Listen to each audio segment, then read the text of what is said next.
Despacito, cards are flying high. Shuffle up and deal, let the aces lie. Longest running show, yeah, we've seen it all. From the river to the rail, we answer the call. Hello, A-Team, and welcome back to another episode of the Ante Up Poker Podcast, where every hand is an opportunity, every player is a friend, and every episode is a winning experience. I'm your host, Joe Scales, and that was the second new intro idea to kick off the show. As I did last week, I'll be putting the full version on the Patreon page. I think I have my favorite, but I want to know which one you like best. So leave a comment on the YouTube page, send me an email, drop me a note on Patreon. However you want to share your thoughts, I want to hear them. Congrats to Titan for taking down the win last night in the Patreon game. It was our Hold'em version. I'll be reaching out to figure out the best way to get you your winnings, so keep an eye out for that, Titan. Just a couple of announcements real quick, too. We struggled for the longest time to hit 2,000 subscribers, and now that number is absolutely exploding. I'm glad to see so many of you are enjoying the full podcast out there on YouTube. We'll keep seeing more success there if you do all of the things that everyone always says to do, right? Like the videos, subscribe to the channel, give us a thumbs up if you like what you see, and don't forget to leave a comment in the section below. I always hesitate to ask because I don't want to feel like I'm selling something, but honestly, it helps us reach more people and show everyone how to bet on better. I know a lot of you are still listening on the audio side as well. Giving us a rating on your platform there helps just as much. And finally, the first issue of the 2026 magazine will be out soon. If you want a copy delivered to your inbox for free, send me an email at podcast@anteupmagazine.com and I'll get you on the list. All right. That's all the shameless self-promotion I have for now, so let's get on with the show. Find out what conversations are happening around the poker table with Table Talk.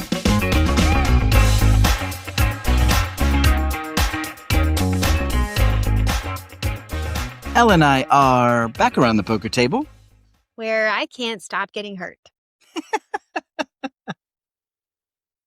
Not yet. Well, I mean, you're not really getting hurt around the poker table, but this is my literal coming out. Yeah. I'm still in PT with my ankle from October, which is annoying. And then this week I was just taking the lid off of steaming rice. It's very steamy. It's not nice. Not nice. So anyhow, I don't know. This was what I was thinking when you asked me how I'm doing. I'm still in a little silly recovery moment. Yeah. Anyways, we all have our days. I still have the new intro in my head. Oh, I love them. I need people to vote. I need you all to tell us what you're thinking because we both have opinions. Right. And we're not having a vote off of like he wants to choose one. We actually agree on this, but we're curious to see what you think. New year, new feel, new us. It's exciting. I love them, but I was putting that together, and so that's what's in my head. That's what you're thinking. Well, there's just a lot of poker happening in general, like Borgata. Yeah. I mispronounce this all the time. The MSPT is it? It's not Sequan. Sequan. Thank you. And Sequan starting, I think, tomorrow. Today or tomorrow. Yeah, it may be tomorrow. Then they're headed out to Talking Stick. Yep. There's stuff happening. Poker never stops. I know maybe that sounds redundant, but it's just we kind of said, we're easing into it. Yeah. And now it's like it's only the second week and it's everywhere. It's true. And the poker players aren't always just playing poker either. There's some sports betting stuff out there that's going on, and the Circa Survivor event. Oh yeah, just ended, and a lot of people will know. Is that because the season ended? Yeah, okay, right.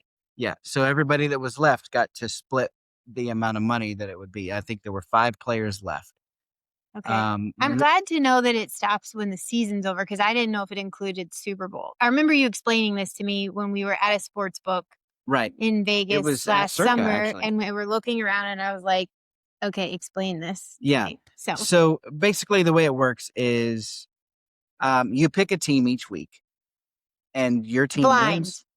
Is Well, it I mean, every week you get to pick one? yeah, every week you choose one team.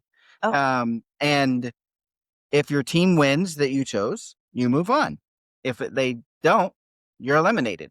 But you only get to choose the team once during the And season. you only get to choose them one time. So you've got to choose wisely on what the schedule looks like and who they're playing, because you don't want to come up at the end of the season and then you only have a tough game, that you don't know who's going to win. But how do you submit that? You have to go to the sports book every week and do it? Or can Well, you I'm do sure it that they can do it online. I don't know Okay. how Circa does it. Okay. But I thought they had to do it all at once. oh, no, Like no, when no. you pick your Yeah, yeah, yeah. fantasy team, that's what I was thinking. Okay. Well, this year they had 18,718 entries. And that's at $1,000 pop. Yeah. So the prize pool, $18 million. 718,000. Yeah. Okay. So there were some well-known poker players that were in that mix. Of though. course. Jason Somerville being one of them, which if you've been around poker for any length of time, Somerville. He started as one of the first consistent streamers in poker. Like he was the first one. He was the first streamer to reach 10 million views on Twitch. Okay. And he did it for like long periods of time. Like he would stream and not take a day off for like a month or 2 months or whatever it was. And I mean, he Sunday through Sunday, like he was always streaming, and I loved watching his stream. That grew into him having the Run It Up series at Reno, and so it grew into this huge thing. I think he eventually sold it and made some money that way too. But Nice. but he was one of the ones in the final 5 of this Circa event. And So 5 get to split 18 million. yeah, I think it worked out that each one of them earned $3.74 million Per entry? per entry. So So one of them, Galen Hall, had bought 2 entries that ended up getting to the final. And so How got many can you 7.5. buy though? If they're $1,000 a piece, is there like a limit? So they You can have have- set a limit to you can only buy 10.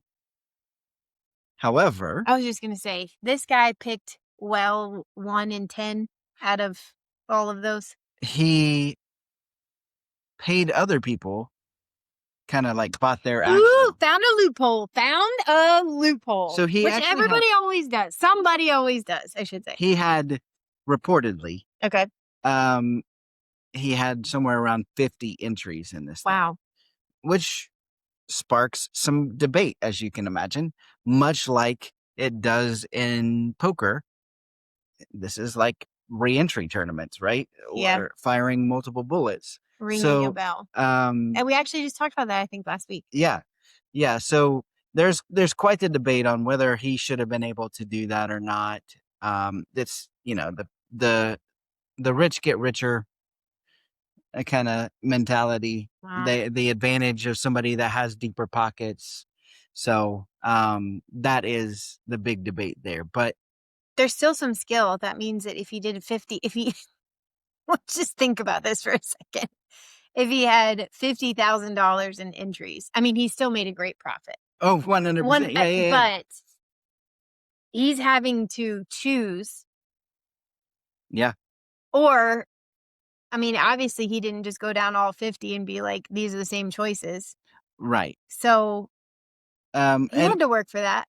I'm sure that he had, these 50 entries, he had at least 5 other people putting 10 entries in. So he was working with them and they get a cut. And Yeah. So yeah, there's a Chat GPT prompt. Which one should I pick for this week? The Bills. Duh, go Bills. Well, while some people are scoring in the sports betting world, the online poker side of the world We is always have to facing keep some major challenges. still. Yeah, I mean, where first it was people cheating, then it was people not being able to get their money out if there were these underground games. sure. So what is it this Well, we currently live in a state where poker's not legal right? Which is online. why if you which is why we use PokerStar's free version. Sure. Right. Yeah. Yeah. But We can go across lines, right? we go to West Virginia and And play gamble. there. Yeah. Right. But sites like Global Poker, Club WPT Gold, and Clubs Poker, they had found this workaround for states like this one where they use a sweepstakes model. Sweepstakes, yeah. Basically, the site gives you 20 cents or a quarter each day in sweeps coins. You can also buy gold coins and With your sweeps coins. no, with cash. You just buy gold coins, right? And then if you buy, say, $20 worth of gold coins, Yeah. then they give you $20 of sweeps coins because you can't buy sweeps coins or else you're gambling with those. And so they have to somehow give them to you. That's the workaround. So you're Okay. buying the gold coins and they're giving you the sweeps coins. And then you can gamble the sweeps coins, trade those in 1 for 1. So I give you It's one. a dollar thing. Yeah. I give you one So we're sweeps still coin. gambling. It's still the same thing, honestly. But it's kind of the workaround for not having free poker. Well, now people in Not states having free poker. of not having not being able to play poker legally for real money. Okay. I see what you mean. So a lot of the states now are starting to scratch their head and go, well, this seems like you're still gambling. And they're not wrong. So Yeah. they're starting to outlaw these sweepstakes models as well. California is the last one to do it. That actually took effect January 1st. Last week. And so Are Yeah. people being warned? Yeah, they give them some time. They gave them some time to be able to get their money out before they completely shut it down. But yeah, it's going away in California. It's already gone away in New York and some other states. Well, sounds like you're leading up to a passionate statement here. Well, I just wish they would look at it differently, is all. Say more.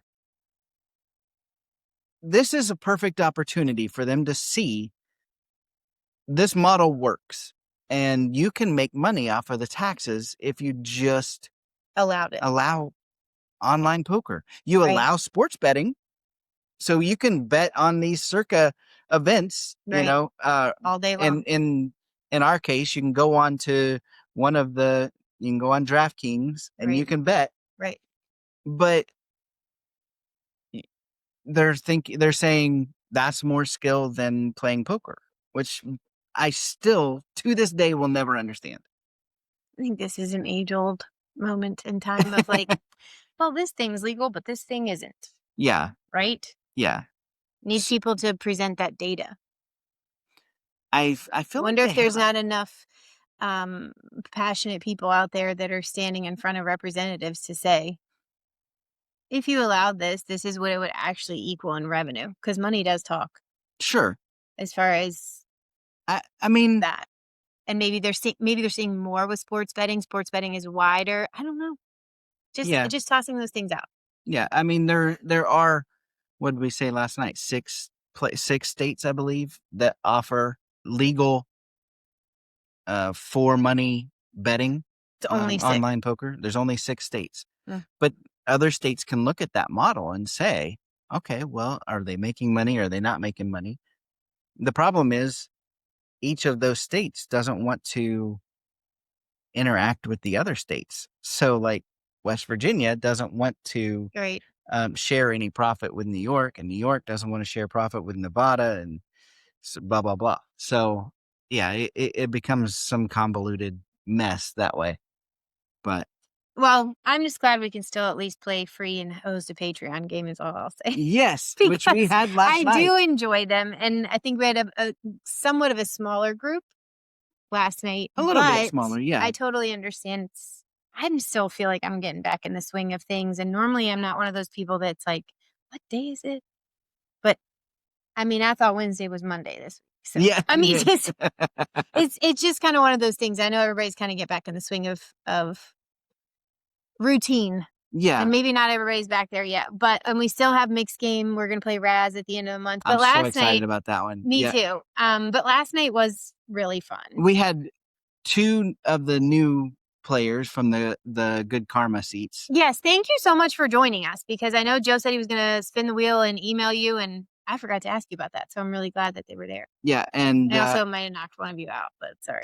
yeah, you did. You knocked out Rev Dave. I'm sorry, Dave.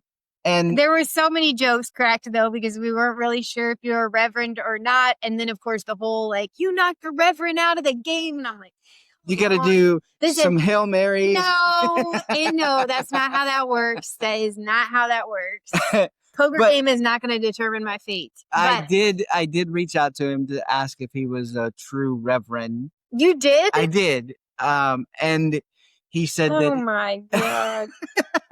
he said that he is ordained. He's so he can marry people kind of thing, but he doesn't have like a congregation. He's not. Maybe everybody else will take a deep breath. I didn't care. It's a Well, poker game. You guys yes, were. I know, but But you guys had to rib it is me. funny. I know. It is It funny. is. It was really fun. But I made it up until I made it into the top 25%, and that's what I wanted to do. Was that your best showing so far, or have I you don't done? think so. You've done better than that. I think I've gotten a third or fourth before. Okay, But I folded a lot that's the name of the game. last night. However, things I was folding, it was interesting. Yeah, There were still some things happening, and I'm like, oh, yeah. I should have. Somebody even but made the comment like online poker, like Poker Stars. It's like everything you fold comes on the board. comes on the board. And then when like you everything has a chance. But Yes. I'm like, not my hands. Well, there was some good chatter. We also had somebody fall asleep on us last night. That was hilarious. He just stayed as an observer, and then they were asleep, and we were all like, night, whatever. And then like 20 minutes later, I'm like, I'm just gonna check on him. He's He still was still there. I sleeping? was like, dude, you gotta go to bed. You gotta go to bed. So if you're ever in an online group, just check on your people. Gosh, it made me giggle. But heads up to Titan and Norm. Titan's on a roll. He's took down the mixed game last time too. I think so. Yeah. Yeah. And then double bounty went out to Ben Minch, which Yeah. I believe he's going to be buying some swag with that double bounty. He did reach out to John Butler on the Discord and said that he was going to buy the swag. So a little needling happening there. Yeah, that's always fun when you get a group that now knows each other well enough to. Yeah, but but Titan, congratulations. Yeah, well done. He ended up taking it down. You know you're a complete poker player when you can play the mixed games and hold them. So congratulations to him. Well done, but bounty's on your back, so we'll be coming That is after true. you. You are not safe for long. And this seems like a kind of a perfect spot also to highlight some of the big names in women's poker that have been making some waves on the felt. Oh yeah, Kathy Liebert's on a roll, man. She's already got a ring, and what was it at Planet Hollywood? Yeah. Last week, lots and lots of action going on at Planet Hollywood. So congratulations to her. Tara Dunn also topped field of the 400 mini main event. Yeah, she finished. What did she finish? I think it was sixth. Fifth or sixth. Yeah. Yeah. Michael Nahum, I think that's how you pronounce that. He topped the field. There were over 1,300 entries in there. Yeah, so low buy-in. Let's go. Yeah. So congratulations to Michael, but also congratulations to Tara for making it to sixth. That's incredible. Absolutely. And then No Mercy. Oh yeah. Isabel Mercier, I believe is how we say her last name. Mercier, yeah. Yeah. She's back. She's It's- back live. She's been online for about 10 years. Yeah, it's been good to see her back out and about. So Yeah.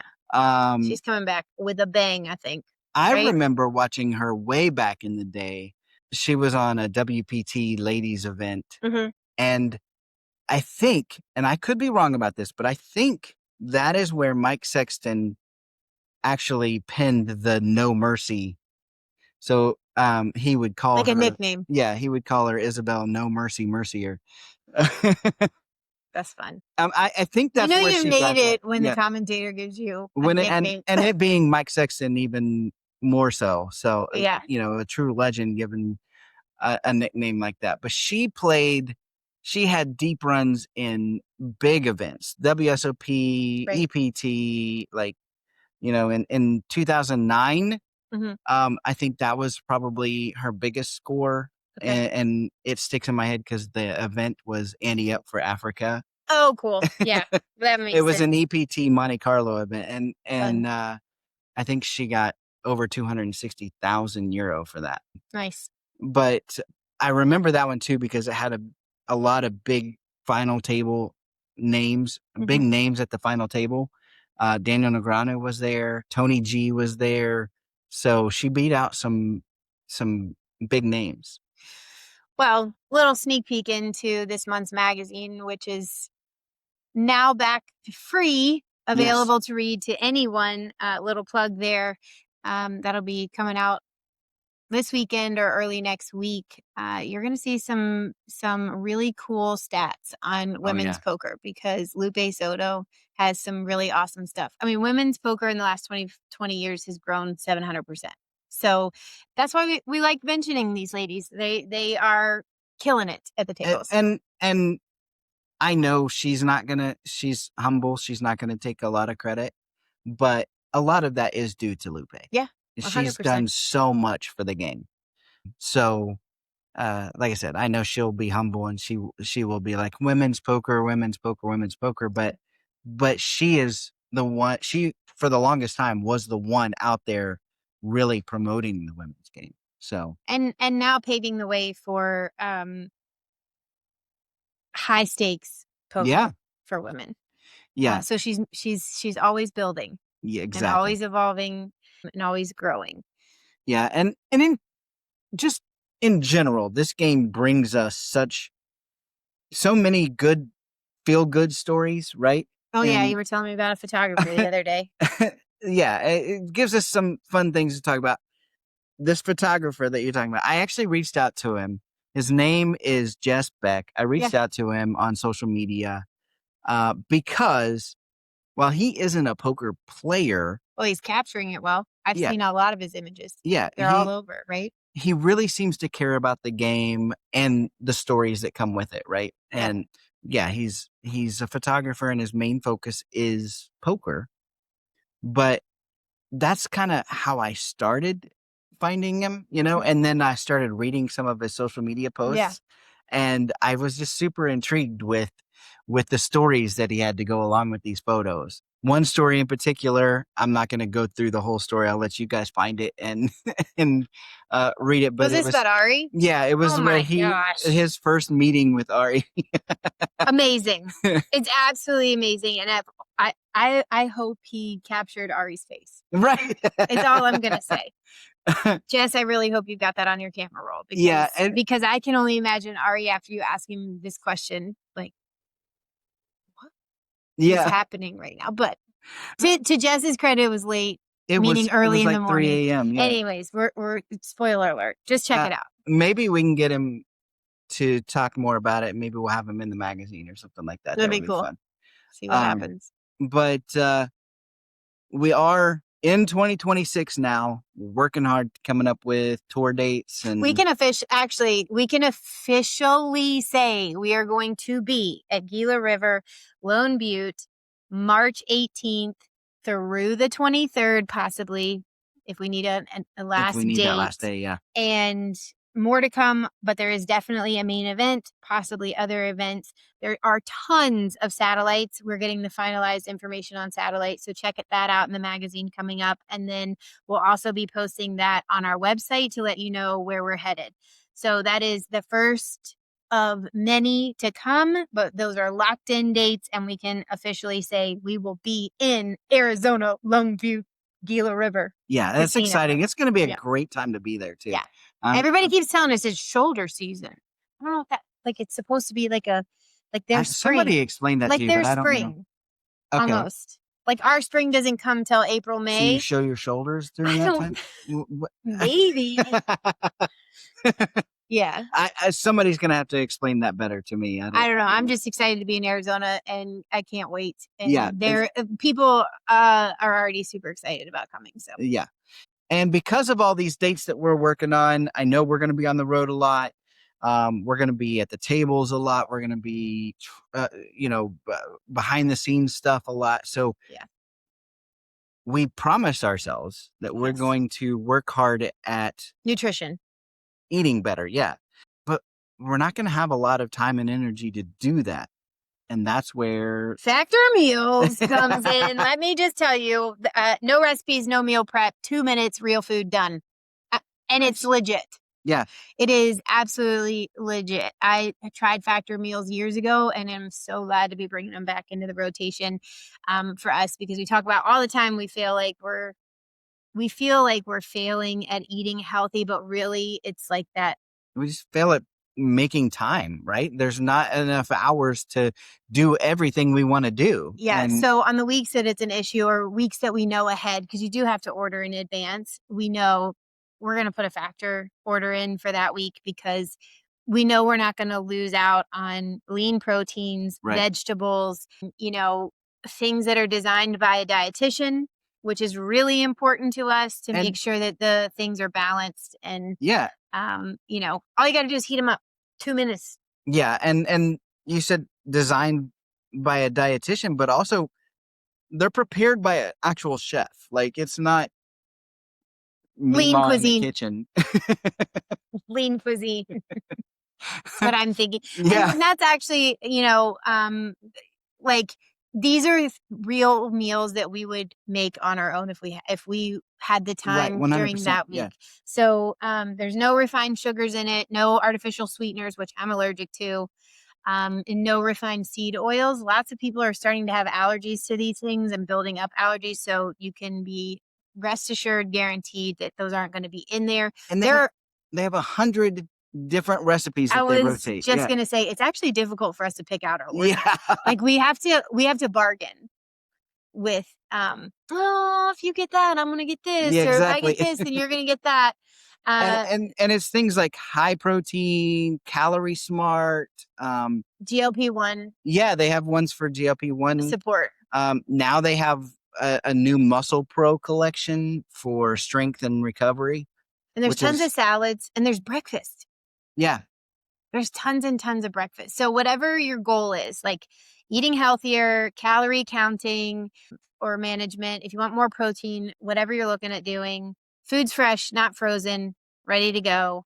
So while Factor might not be sitting there going like, you need to get your 10,000 K in steps, or get your squats, or do your lifts, it is eliminating that reason that you're not eating better. Like you're guaranteed to eat well. So with all of that in mind, if you want to check it out, head to factormeals.com/AnnieUp50 off.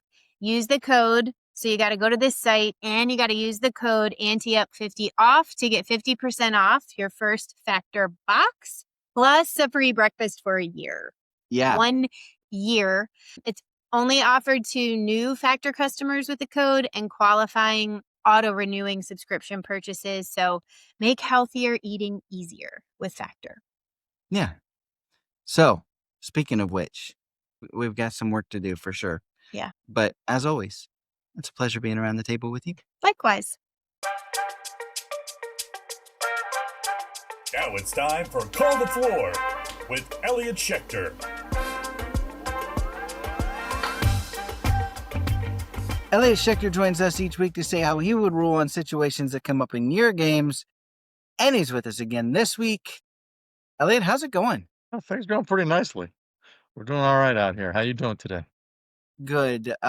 You have a little bit of a cold sneak in. It was 65 degrees then, and now it's dropped to over 20 degrees. Oh, wow. That's a big shift there. Quite. Hey, we have a call the floor this week. It's an interesting one that's sent in by Lisa Ward. And Lisa says she's playing in a 1-3 cash game. It gets heads up on the turn, which is a 9, and that pairs the board. Player A checks. Player B bets $75. Now, she gives a little background here. Player A is an older gentleman who has played for a long time. He plays a little slow, but is an overall nice guy, and players generally love having him in the room. Not because he's a fish, but because he has a good attitude and loves to joke with the others. But at this point, player A says out loud, "I guess you've got a 9, but I have to call you," and starts to reach for chips. Before they put any chips into the pot, player B says something about the size of the pot being enough. We don't have to put any more in on the river. I do have a 9, and he flips over his hand, which is the 9-7 of hearts.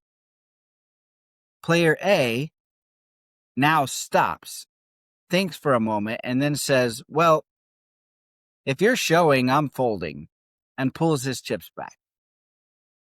Then player B argues that since he showed his hand and the cutoff had already indicated a call, player A should be forced to call. Player A says no chips cross the line, and I said, "I guess I have to call you. That's not binding. You just voluntarily expose your hand."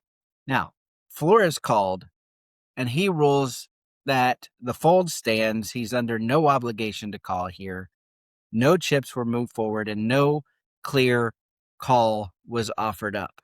So they have some questions for you, but before we get into those, I did reach out to Lisa to clarify one thing, because she says that he pulled his chips back, but she said they were just in his hand, Okay. not moved forward on the table. So now her questions are, I know it seems trivial, but why isn't "I have to call you" a clear call?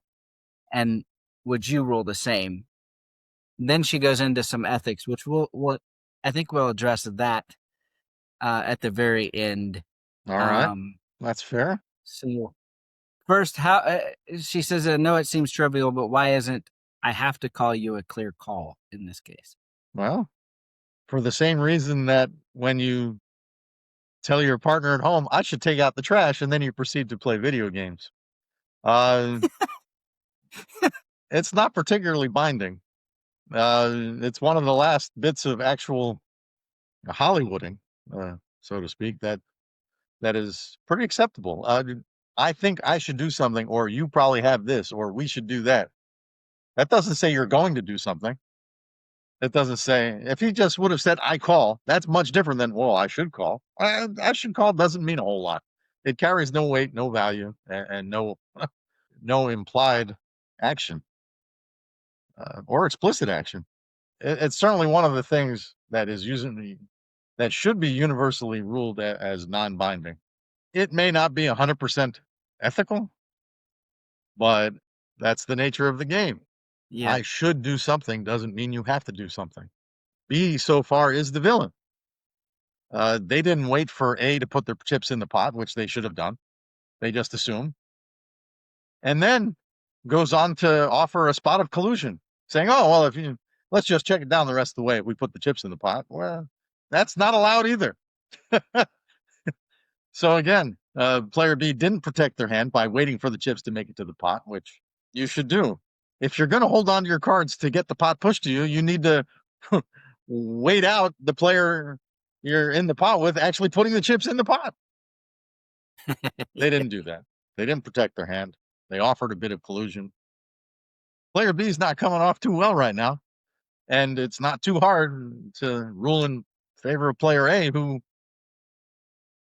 elicited a response by making a statement, which is definitely still part of the game of poker. Let's be clear about that. Yeah. Not every verbal statement has been removed from the game. Right. And we're on the turn. We're not, at The hand's not the over yet. the Why are you turning showdown. your We cards haven't over? reached a point where everybody's supposed to be. Yeah. So let's talk about the next part of it, which is the ethics part, which you started to touch on. She says, what about the ethics of the game? Player A was going to call without this extra information, Do we and know player that? B was being nice to player A. Right. That's a fair point. We don't know. Player B never gave them the chance for us to know. We can't assume. And in fact, we can almost conclude that player A's statement was designed to um, elicit this particular reaction. Player A is pretty clever. Player B is not particularly clever. We can't assume that the call was going to get into the pot until the call is placed in the pot, and it wasn't. Player A does not have an ethical or contractual responsibility to put the chips in the pot. They don't. The floor person made the right call, and again, player B is the one that showed their cards before the river was out. Player B is the one that offered the chance to check it down, even though they weren't even first to act on the next betting round. Player A was clever, and in some circles, it's considered neither cricket nor poker. It would have been considered somewhat, if not really, unethical. I don't see it that way. It's still part of the game of poker. It's okay to be clever, and it's okay to let your opponent's mistakes help you out. Player B made a lot of mistakes for player A to exploit, and player A very correctly exploited them. That's the way poker and life and business tend to work in this world. Right. She does say, and this is where I would say maybe player A would have had a not a responsibility, but maybe would want to do things differently. And that's that she mentions how much everybody kind of loves having him in the game. He gets kind of some breaks like this where people are like, well, let's just not put any more money in. And if you're going to continue to get those kind of breaks, you probably have to sacrifice a call here in this point, or else you're Well, eventually not going to get that same treatment. well, let's analyze this. If he continues to get these breaks, he's obviously managed to find a way to en- encourage people to offer him these breaks. That doesn't seem to be an incentive to change what he's doing. Uh, True. he's learned that by playing in this manner, which again is within the rules, there are no consequences, there are rewards. If he's only getting rewards, why would he be motivated to do something else that would result in him not being rewarded or suffering consequences? That makes zero sense. That Yeah. doesn't make sense at all. So, Lisa, just to be recap a little bit, Elliot, you would rule the same, right? Yes, quite clearly. And I've made this ruling plenty in my day. Once again, uh, I should do something, or yeah, maybe I should do that, or well, you've got that, I can do this. There's no clear statement of action, and it's almost always compounded by the fact that the other player, the player who bets or didn't get the desired result, acted too soon upon incomplete information, immediately shoving more money in the pot or turning their cards over, especially in places where it shouldn't happen before the river. So again, yeah, I absolutely would have ruled identically, and for probably the same reasons. The chips were not passed forward, and they did not state they were going to put chips in the pot. right. And that's also why I wanted to clear that one point up, because I think if he pushes chips forward, and then says, he's not, then we're talking about a whole different situation. Very much so. That is absolutely a different situation. Yeah. And so the fact that they never left his hand Well, and allows it to apparently be they didn't ruled come as forward too much either. right. It sounds like he was gathering them in his hand. Lisa, I appreciate you sending that in. It's a good discussion. It's one that, like you said, you've ruled on numerous times. It's Yeah. it's one of those that comes up a lot more than it probably should. I don't know if it comes. I wouldn't say it comes up frequently, and more than it should. That's possible. I mean, we certainly don't want people to feel like they've been taken advantage of, taken for granted, treated unethically. We don't want that. I'm not sure that was this though.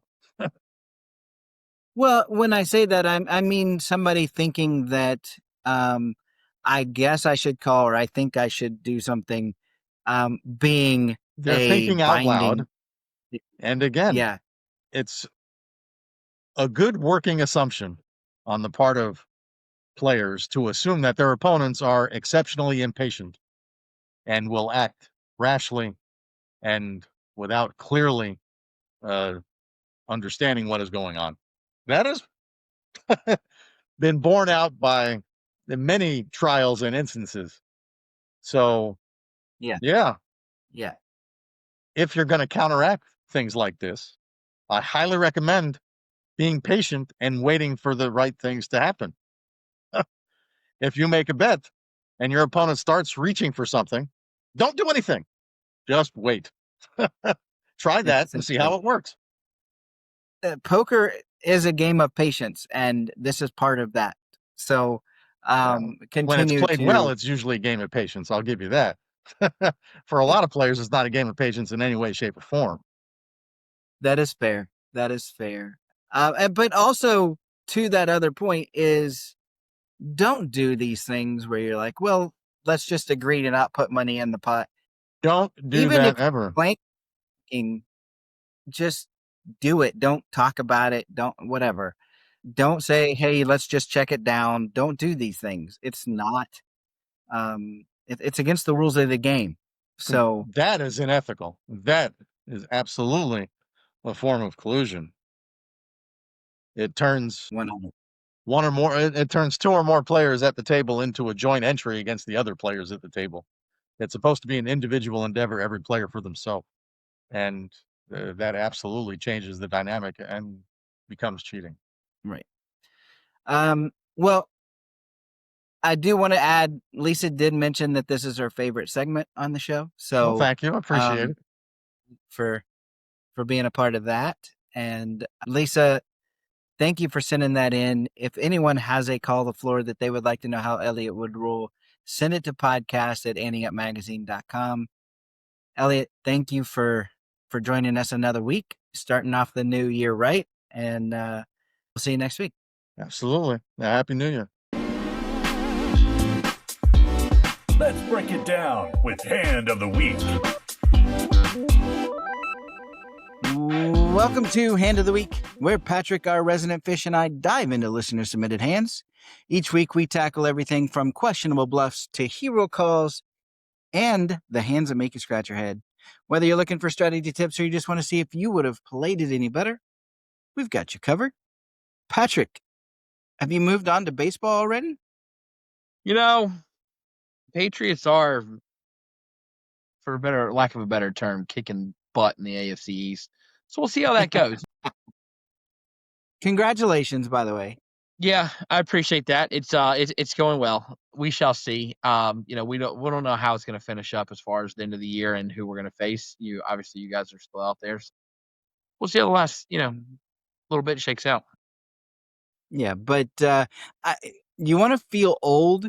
I was looking at the finalists for the NFL Hall of Fame, which you can bet on who you think are gonna be inducted on DraftKings. So if you want to head over there, I if you're like looking that. for some kind of prop bet over there, you can bet on that. But I was looking at these finalists and there's some names on here, and I'm like, how can it already be time for them to be talking Hall of Fame? Like Drew Brees is in there.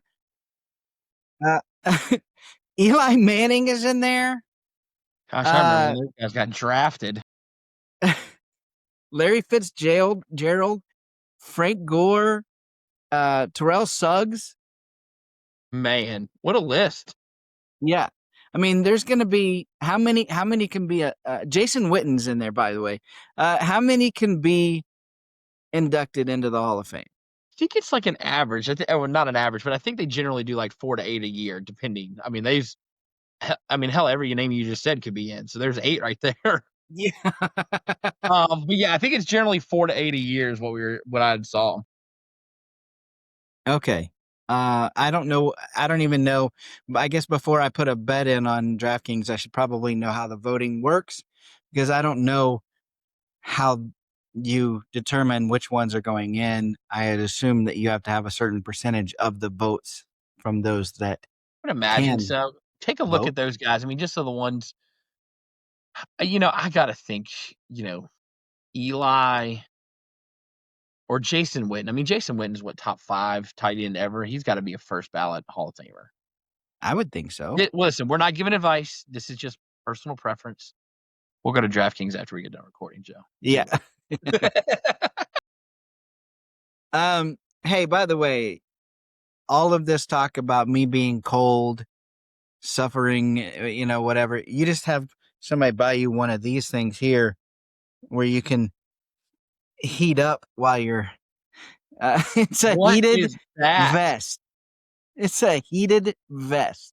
Wait a minute. Aren't you from the Midwest? Aren't you supposed to be used to the cold?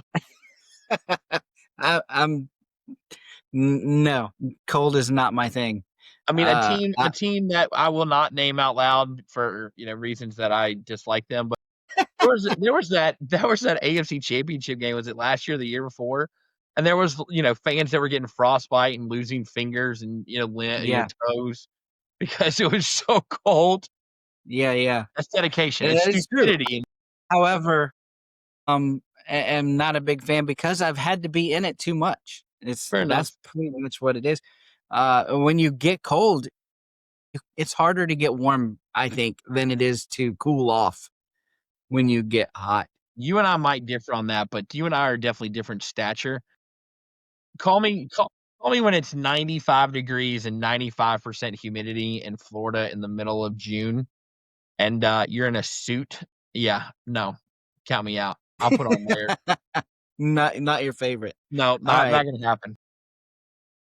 fair enough. Well, we have a hand of the week sent in by John Marsh, and John is playing 2-5 at his local casino. John says, I have been on a pretty long downswing and was finally up in this session after about 3 hours of play.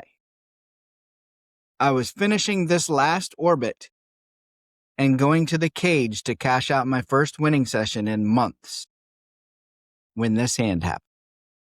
In the hand, there are 5 limpers to Oof, me in the small blind. oof.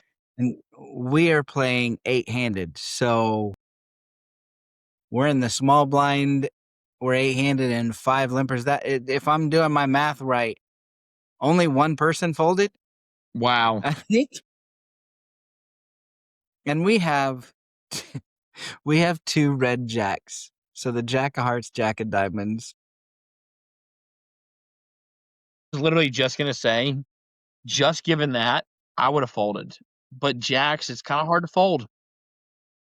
Yeah, it's one of those hands nobody likes playing it, but you kind of feel like you have to. I think you're gonna let me this might be an unpopular opinion, but I think you regret it more times than you not playing it, but I think maybe it's people the other feel way that way, around.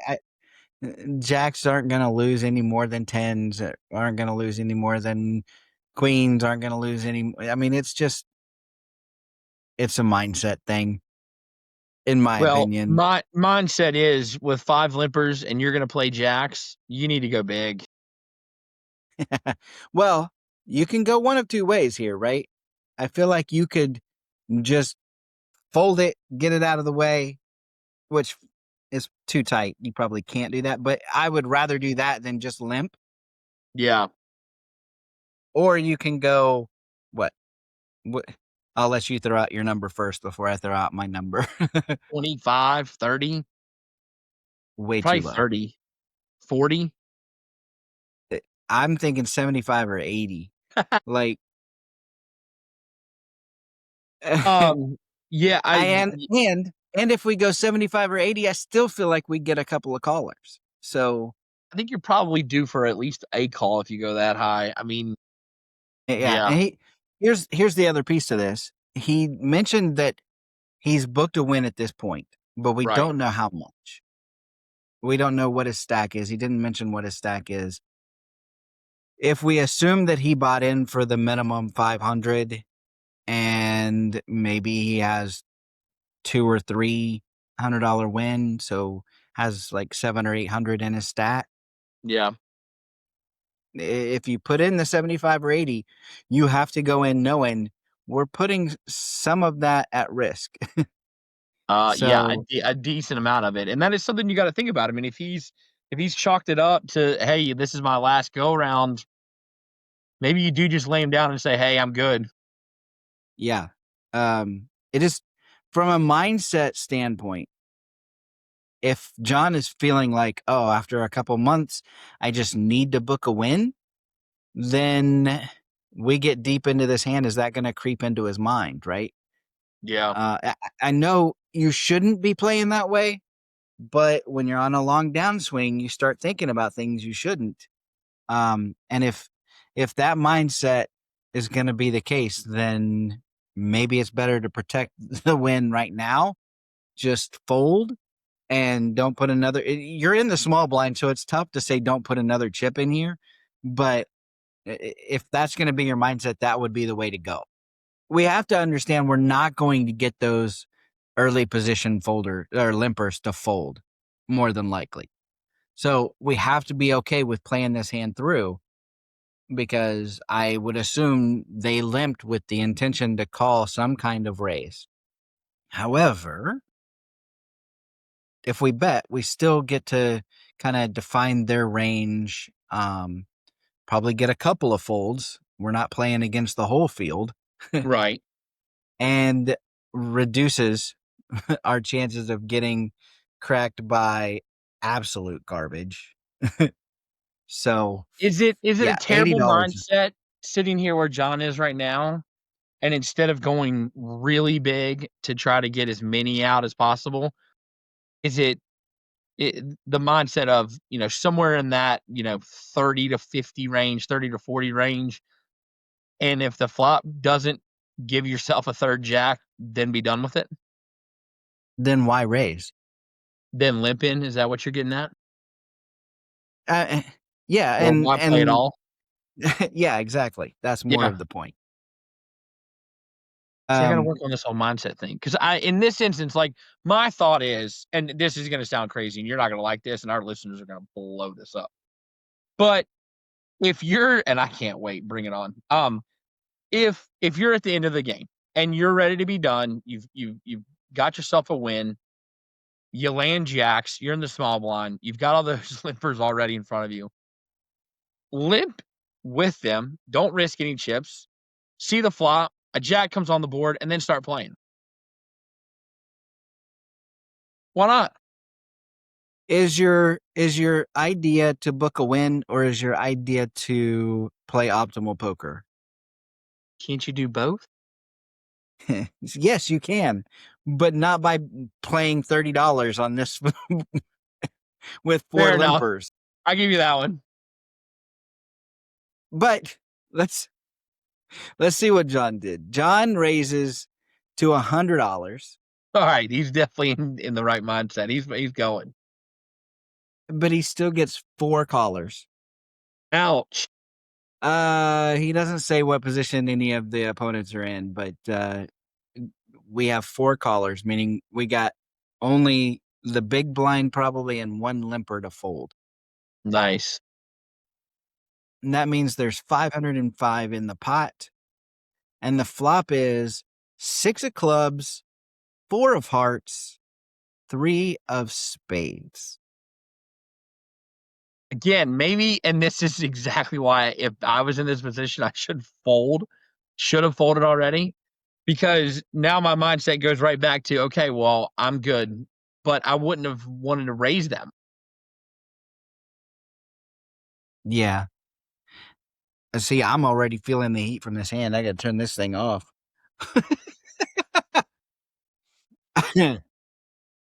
You're not controlling anything from the small blind. If you check here, you know you're gonna get. I mean, it's a check fold, in my humble opinion. I mean, I know you Okay, got a top pair. you've I got don't know. a overpair, right? You got a Correct. pair Yes. higher Yes. than the board. Yes. We raised to avoid people calling with hands like 7-5 or 5 deuce, right? Yeah. So I wouldn't be too worried about that. We beat pocket 10s and pocket 9s or pocket 8s, that can beat us. And I technically, mean, you're still that beating that ace would king or be ace over. queen or ace jack or whatever. But I guess now the question is, what's our goal? What are we trying to accomplish at this point now? We're not going to get called by worse hands on 3 streets, right? So we're also not going to fold out better hands with just 1 bet. So I would say the goal is to charge any kind of draw right now while we're still controlling the pot size and avoid getting stacked by some kind of monster hand that would be hidden, right? So if we bet on the bigger side, we end up bloating the pot and finding ourselves in a pot just with hands that beat us. So we can check and call uh any kind of normal sized bet, like $150 or $200, something like that. yeah, yeah, I'm definitely in that. I'm not leading out here. At least you can gather some information from folks, whoever ends up pushing the thought here. So yeah, I'm definitely checking and most likely calling, but I'm not betting, or I'm not calling on a super big bet there, but we can definitely reevaluate, and like a small bet like 150 or 200 isn't that bad. That's probably about where I would have been anyway. yeah, I think for me, anything half pot or more, I'm done. John bets 200, Oof. Okay. and he says the hijack, who is a whale, calls, and the button, who is a nit, calls. Well, I don't like the nit calling. No, not at all. That puts 1105 in the pot, and the turn is the 8 of hearts. So the board is 6 of clubs, 4 of hearts, 3 of spades, 8 of hearts. Now the heart draw is there, though probably only if they have a pair and the flush draw. It doesn't add any overcards, which is good. Yeah, Well, let I me don't ask like you, this hand. what's the range? What's the range of our opponents right now? Well, I mean, ace king, ace queen, ace jack, ace 10.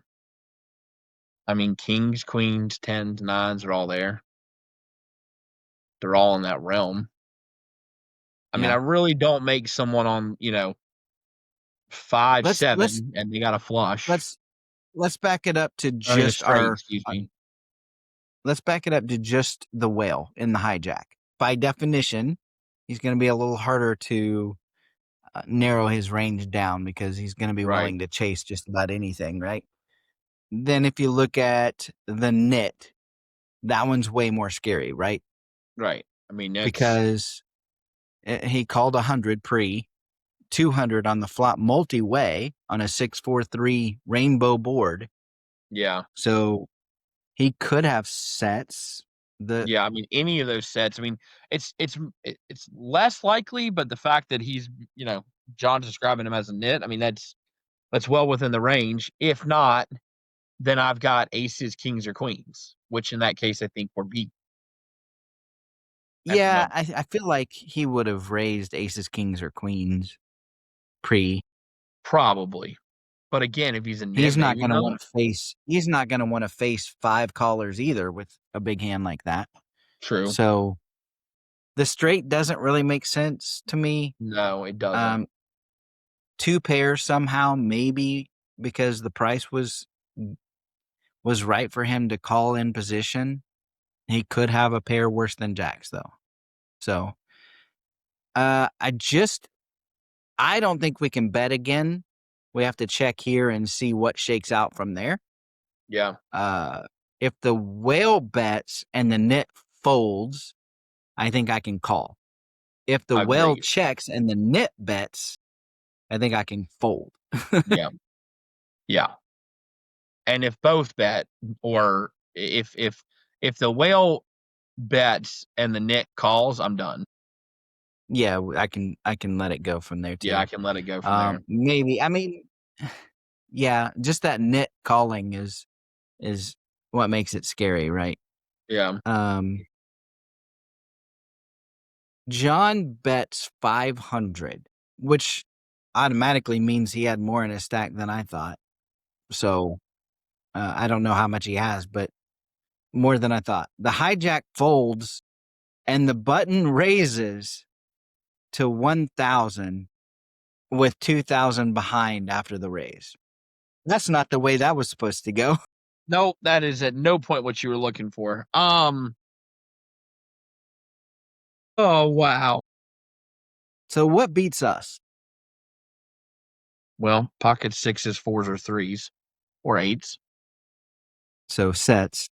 The straights beat us, even though it doesn't seem likely that he has something like that. No, but that raise sure makes me think about it again, doesn't it? Yeah.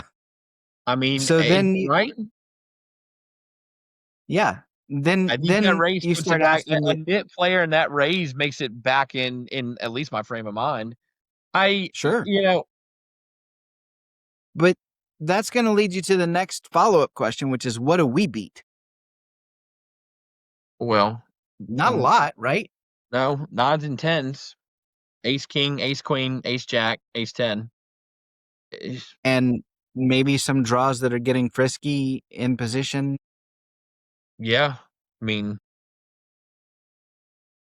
playing, king 7 and just waiting for another card for a straight. I think you're in for a penny, in for a pound now. If I'm playing John Tan, I'm probably calling, but I don't wanna be here. I'm very uncomfortable. Well, I don't know how much. I really don't know how much we have in our stack, and it matters.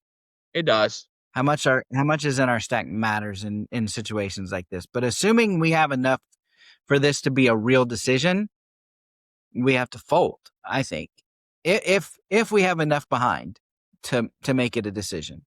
Right. We probably lost our profit at this point though, which really sucks. But I still think we have to fold. I'm probably playing, but I I, get it, yeah. his range is so massively value heavy though. Yeah. That is yes. Um, we've got terrible odds here against his range. So I feel like if we call, we're really just bluff catching. And not sure how many bluffs a nit has in this situation. So let's see. John does fold. Alright. The the button says good fold and shows an 8. Just one, he just shows one card and it was an So he had 8. 8 sticks. Or he turned a set of 8s. Could've. John says, I felt good about the fold, thinking he was not capable of bluffing there. But at the end of the session, he told me he had 8-7 and knew I would fold. Oh, that hurts. So he says, did I play this hand well? I felt like my hand was too face up here, but I didn't want to give a free card either. So he was semi-bluffing with basically the positional advantage. He had one card to come, still can make another 8, a 7. He can Could hit have the grabbed straight still. 5 with the straight, other than So folding pre-flop. that bet on the turn's probably where the mistake is, Yeah. honestly. If we bet smaller or check, we may get to see the river card for free or for less. Yeah. And even if they bet 500, that's what we were going to do anyway. I don't think he bets big there. Maybe if he made a set of 8s, he probably would have, but I don't know that he would have with 8-7. Yeah. Here's another thought though. We don't actually have to protect our hand as much as we think we do. Honestly, we're already behind some hands, right? And we're ahead of less hands than it feels like we are. So giving the free cards is not catastrophic. We also have a chance to improve on that river as well. So maybe pot control is the hand protection actually, rather than putting the bet out there. Like you said, John may have seen the river for free if you check there. If he really is holding 8-7, there's no reason for him not to check. I'll put it this way. I don't lose sleep over the few times that somebody shows up with a bluff or a semi-bluff. What I will lose sleep over are the times that I talk myself into calling when I know better. Yeah. Yep, 100% agree with that. So I think the bottom line in this hand, John, you made one aggressive decision followed by a disciplined fold, and that's still going to be winning poker in the end. Like if you replay this hand 100 times, the money you save with the fold outweighs the times you get bluffed. So I don't think it was played terrible. I probably would reevaluate how you approached the turn. But other than that, I think you played it fine. So great hand, great discussion. What a way to come into the new year, right? That's Couple exactly right. I couple of like good it. ones right in a row. And if anyone has a hand of the week that they would like to know how Patrick and I would play, send it to podcast@anteupmagazine.com. Patrick, let the playoffs begin. Yes, sir. It's time for Joe's 1-outer. One of the things poker has beaten into me over the years, sometimes it did pound it in my head gently, but sometimes it was with a 2x4. And it's how much we overvalue the cards and completely ignore our position. We see a hand we like and immediately our brain goes, well, guess I'm playing this one. Doesn't matter that we're under the gun. It doesn't matter that there are 5 players left to act. We've already decided. And after a while, you realize that's where a lot of trouble starts. Position just makes everything easier. Acting last lets you breathe. You get to see who's interested, who's just clicking buttons, who suddenly doesn't look comfortable in their chair. You don't have to guess as much. And the less guessing you do in poker, the more money you tend to keep. Out of position, even good hands feel bad. You're checking hands you don't want to check. You're calling bets, hoping maybe the turn will fix everything. You're basically playing defense the whole time. And defense is exhausting. In position, you get to be the one asking the questions instead of answering them. And here's another part to think about. Position doesn't just help you win pots. It helps you lose the right way. Smaller, cleaner without the slow bleed that turns into tilt an hour later. You don't need to crush every hand to have a winning session. You just need to stop lighting money on fire out of position. The best players I know aren't in a hurry. They're not forcing the action because they're bored. They wait for spots where the cards, the table, and the position all line up. When they do, they get involved. They're comfortable, and that's usually a bad sign for everybody else. Putting yourself in better spots, waiting instead of forcing, letting things come to you instead of chasing them, that tends to work out better more often than not. You don't need the biggest hand at the table. You need the best seat. Play more hands in position, fewer hands out of position, and let everyone else do the hard work. That's today's one-outer, and that's today's show. I'll see you next week, A-Team. And until then, I'll see you at the tables. The Ante Up Podcast is a production of AnteUpMagazine.com. Contact the show at podcasts@AnteUpMagazine.com or call the show at 540-339-7741. If you'd like to advertise, send an email to editor@AnteUpMagazine.com.